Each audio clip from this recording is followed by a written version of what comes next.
Hi guys, good morning. Welcome to my new vlog. Ado mayam ngasi tumahawbaga video si namjare.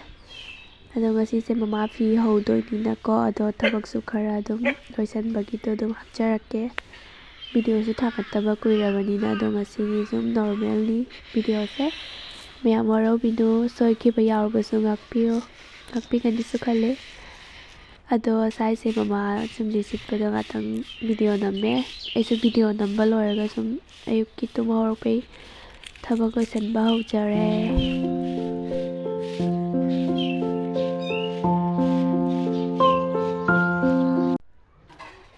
Ado mayam sidai imung si challi. Video se ina jam sangrani ana yanghanbani ko mayam waro binu.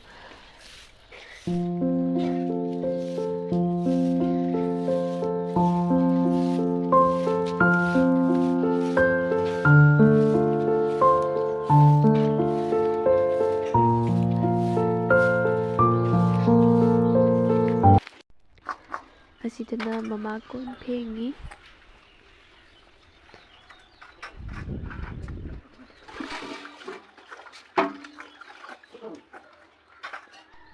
Ado asidaina mamada gamla piramaga makon uppagi.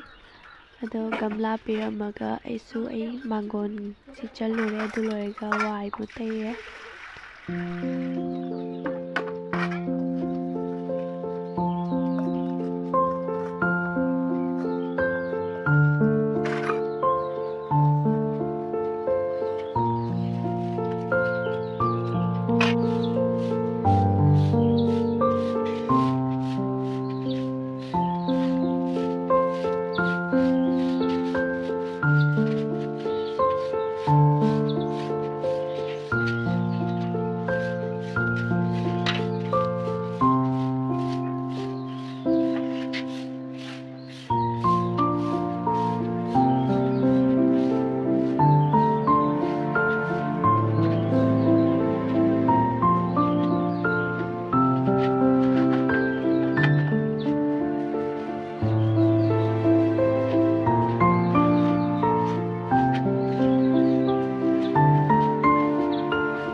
Ado mayam sidai mamagi nen ising sanbado mamada fi hawba loiraga kon adum tapna ilujarage jumsu mangbanina dup thadawsu leite aina adaidi ising sanbado aina dum lujare mamagi duna.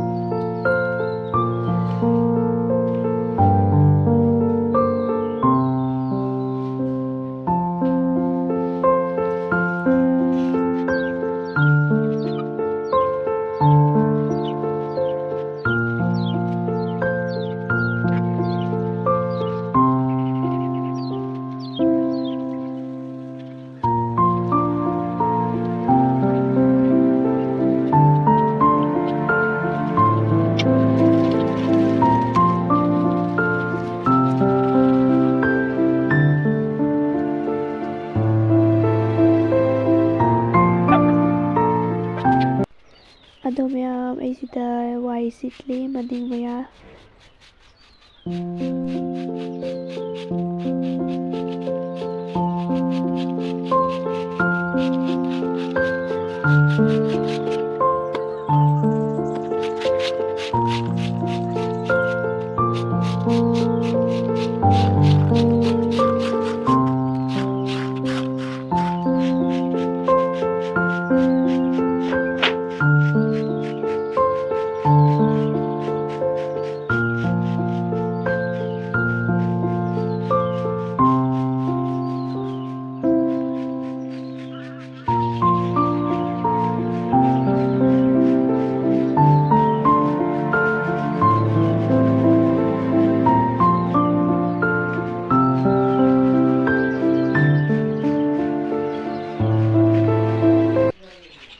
ꯃꯥꯡꯒꯣꯟ ꯁꯥꯏꯠꯇ ꯑꯩꯈꯣꯏ ꯂꯩꯕꯥꯛ ꯊꯣꯟꯅ ꯂꯩꯕꯁꯦ ꯑꯁꯤ ꯑꯩꯈꯣꯏ ꯆꯥꯛꯈꯨꯝ ꯁꯥꯔꯛꯇꯣꯏꯅꯦꯕ꯫ ꯍꯧꯖꯤꯛꯀꯤꯗꯤ ꯑꯩꯈꯣꯏ ꯆꯥꯛꯈꯨꯝ ꯁꯥꯗ꯭ꯔꯤꯕꯅꯤꯅ ꯏꯃꯨꯡꯗ ꯁꯨꯝ ꯊꯣꯡꯅꯔꯤ ꯆꯥꯛ꯫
थबी हजिंग फारे मुल्ले नापू कारे अदो मैं इसीदा फोन चार्ज तौसलमको लुजरुरे ममासु मा फी हौरिबनिना मा कोना लुजरगे हाइबदुगा जेरु थोंना लोरे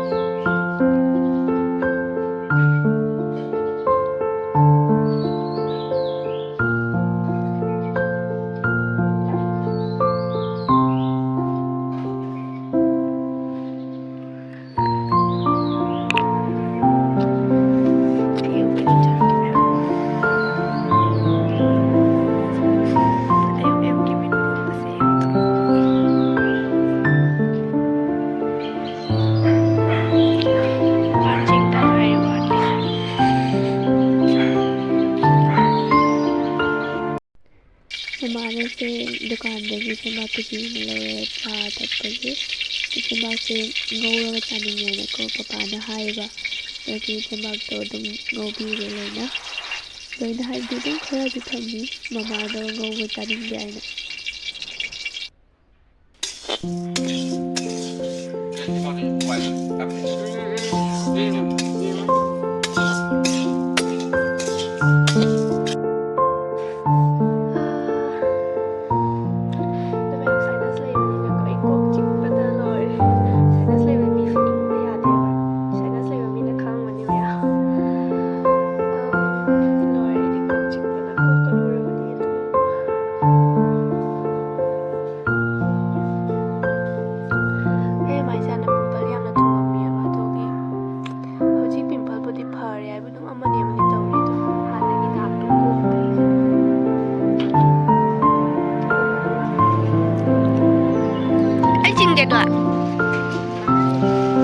Howbare chingadi kayum natena Dum sidai fi hawri ko mamada hairaga dum mamana kut manaroi haibadoina dum ahan bai hawbanina kayum tawroi hawge aina hairaga do hawre dum yam si koi radi hangal handa chatpada de jam wai ba fi hawbase ado फी साबा सागनबा मीनता खगंगवनी को सेगी अवाबसे फी होबदा क्यामुन तामना वाय हैदो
ꯂꯪꯖꯦꯟ ꯃꯌꯥꯗ ꯀꯣꯠꯂꯤꯕ ꯂꯪ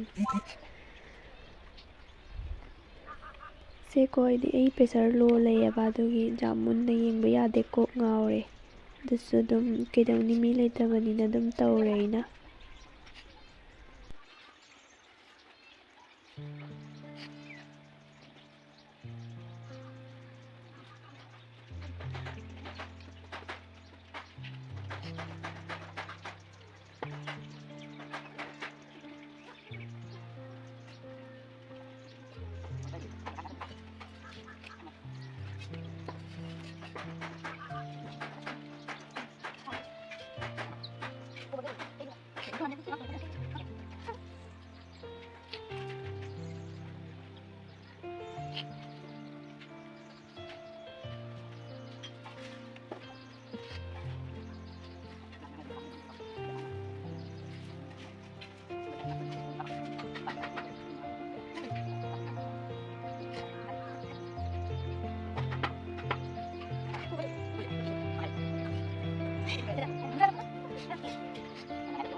Hijang sembal lore.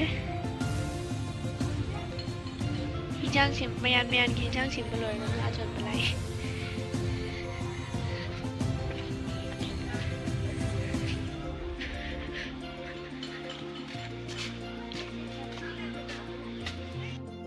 Mai karbar se jom.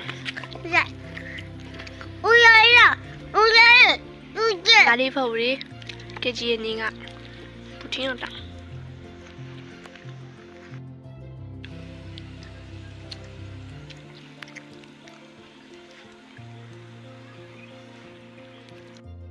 The man peak on the sick Kunjing at the night, the Lorny, Hoji, Mamma Jack Janariada. And the Sailor Galorani, other man video says I delusion jargon, but I like, share, subscribe, and comment a more. Bye bye.